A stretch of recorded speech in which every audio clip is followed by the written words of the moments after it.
صاحب، ولادت کا تذکرہ آج سارا دن مختلف عنوانات سے ہو رہا ہے، لیکن جو بنیادی بات کہ انسان کو نبی اکرم رسول محتشم صلی اللہ علیہ وسلم کی ولادت باسعادت اور آپ نے جو مشن لانچ کیا اس سے ایک فرد کو، ایک فیملی کو، ایک سوسائٹی کو، ایک معاشرے کو کیا عطا ہوا؟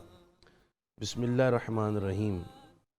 ڈاکٹر صاحب کیا نہیں عطا ہوا؟ سبحان اللہ، سبحان اللہ۔ علامہ اقبال کل 9 نومبر آپ کی ولادت کا دن گزرا ہے، اور میں نے اسی لیے آج ڈاکٹر صاحب کو اور پھر علی حیدر کو یہ کہا کہ آج جب ہم نبی اکرم صلی اللہ علیہ وسلم کی بارگاہ میں ہدیہ نعت پیش کریں گے تو اقبال کے لکھے ہوئے اشعار جی میرے خیال میں علامہ اقبال مرحوم کے یہ اشعار بھی انقلاب مصطفوی کی ہمہ گیریت اور اس کے عظیم ترین ہونے پر واضح دلالت کرتے ہیں۔ انہوں نے کہا تھا کہ ہو نہ یہ پھول تو بلبل کا ترنم بھی نہ ہو، سبحان اللہ، چمن دہر میں کلیوں کا تبسم بھی نہ ہو، سبحان اللہ، ہو نہ یہ ساقی تو پھر مے بھی نہ ہو، خم بھی نہ ہو، بزم توحید بھی دنیا میں نہ ہو، تم بھی نہ ہو، خیمہ افلاک کا ایستادہ اسی نام سے ہے، نبض ہستی تپش امادہ اسی نام سے ہے۔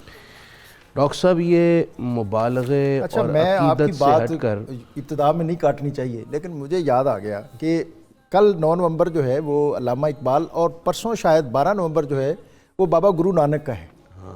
اچھا، بابا جی کہتے ہیں کہ اس کائنات کا جو بھی حرف ہو، بالکل، اور ایک خاص فارمولے کے تحت وہ کہتے ہیں کہ وہ حرف جو ہے وہ الٹیمیٹلی 92 بنتا ہے۔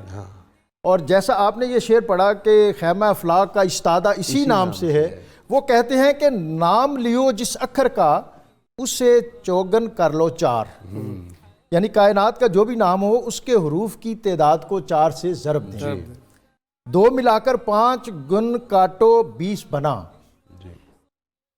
پھر اس میں 2 جمع کریں اور پھر 5 سے ضرب دیں اور 20 پر تقسیم کریں، جو باقی رہے 109 گن 2 نو ہور ملا، یعنی جو باقی بچے اسے 90 سے ضرب دے کر اس میں 2 جمع کریں، نانک اس بد ہر کے نام محمد صلی اللہ علیہ وسلم بنا، کہ نانک پھر اس کے بعد جو بھی اسم نکلے گا وہ اس علم الاعداد کے مطابق 92 یعنی محمد بنے گا۔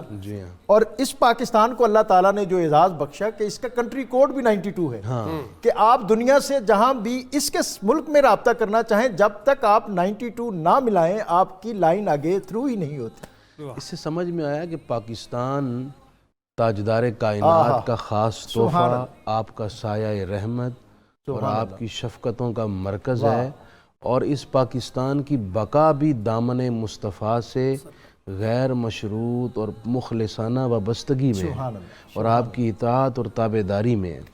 ڈاکٹر صاحب، حضور تاجدار کائنات صلی اللہ علیہ وسلم کے وجود مسعود کی بدولت انسانیت کی کایا پلٹ گئی، علم، اخلاق اور تمام شعبۂ زندگی میں کامل ترین رہنمائی اس مصطفیٰ جان رحمت صلی اللہ علیہ وسلم کی بدولت میسر آئی۔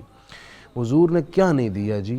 جینے کا سلیقہ، رشتوں کی پہچان، اور پھر فرد سے لے کر معاشرے تک، اور اس دنیا میں کامیابی اور کامرانی، اور پھر جینے کا جو ہمارا مقصد ہے اور جو ہماری منزل ہے، یہ ساری رہنمائیاں آپ نے فرمائی۔ یہ حیرت کی بات ہے ڈاکٹر صاحب، آپ دنیا میں اور بھی بہت سارے انقلاب آئے ہیں، لیکن جو انقلاب مصطفوی ہے وہ ہر لحاظ سے مکمل ہے اور کامیاب ہے۔ اس میں یہ بات قابل غور ہے کہ آپ نے جب مکہ مکرمہ 40 سال کی عمر میں اظہار نبوت فرمایا، 53 سال کی عمر میں آپ نے ہجرت فرمائی، جب آپ نے مدینے کو سٹیٹ بنایا تو ریاست مدینہ میں اس وقت یہودی بھی آباد تھے اور بہت سارے دیگر ایسے قبائل تھے جو اسلام کو نہیں مانتے تھے، تو گویا اس وقت ریاست مدینہ عملی شکل میں مدینے کے بعض حصوں میں تھی، لیکن اس 10 سالہ پیریڈ میں آپ صلی اللہ علیہ وسلم کی تربیت، آپ کی کوششوں کا نتیجہ یہ دیکھیں کہ 10 سالہ عرصے کے اندر 10 لاکھ مربع میل تک یہ پیغام پہنچا، سبحان یعنی اللہ، پورا جزیرہ عرب اور فلسطین تک. سبحان اللہ، اور اس کے بعد صرف 50 سالوں کے اندر اندر یہ پیغام اسپین تک اور پھر ادھر سے ایران سے آگے جا کر چین کی سرحدوں تک آ گیا. سبحان اللہ، کتنا کامیاب انقلاب. اور پھر یہ دیکھیں اس انقلاب میں یہ بلڈ لیس انقلاب تھا واہ، کہ 81 جنگیں سرکار دو عالم صلی اللہ علیہ وسلم کے زمانے میں ہوئیں، اس میں 27 میں آپ نے خود شرکت فرمائی. ان جنگوں میں صرف 259 مسلمان شہید ہوئے اور 759 غیر مسلم مقتول ہوئے. گویا کہ کل جو انجریز ہوئیں، جو نقصانات ہوئے جانی، وہ 1018 تھے بس. لیکن اس کے برعکس آپ انقلاب فرانس دیکھیں، انقلاب روس دیکھیں، یہ تو خونی انقلاب تھے اور تھوڑے ہی عرصے میں یہ خود انقلاب بھی موت کے گھاٹ اتر گئے اور ان کے اثرات باقی نہیں رہے.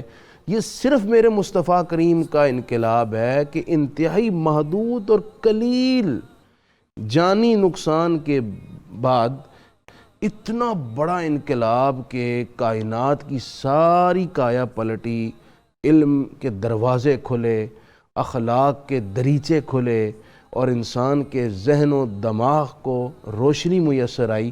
اور ڈاکٹر صاحب مجھے اگر آپ اجازت دیں میں چند جملوں میں ایک خاکہ پیش کرنا چاہتا ہوں. جوزف اسٹالن کے ہاتھوں 20 لاکھ لوگ مرے.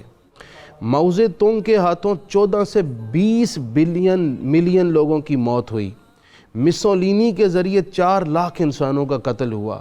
جارج بش کی تجارتی پابندیوں کے نتیجے میں صرف عراق میں 1 کروڑ 20 لاکھ لوگوں کی موت ہوئی.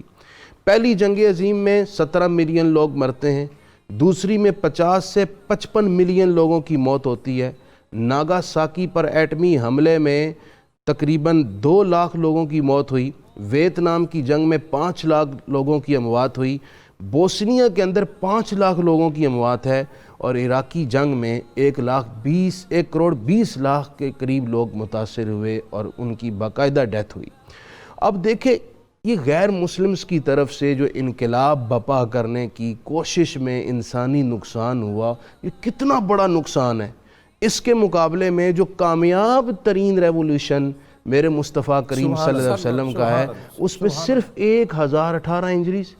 اس کے باوجود دنیا کہتی ہے مسلمان دہشت گرد ہیں. یہ نا انصافی نہیں ہے تو اور کیا ہے؟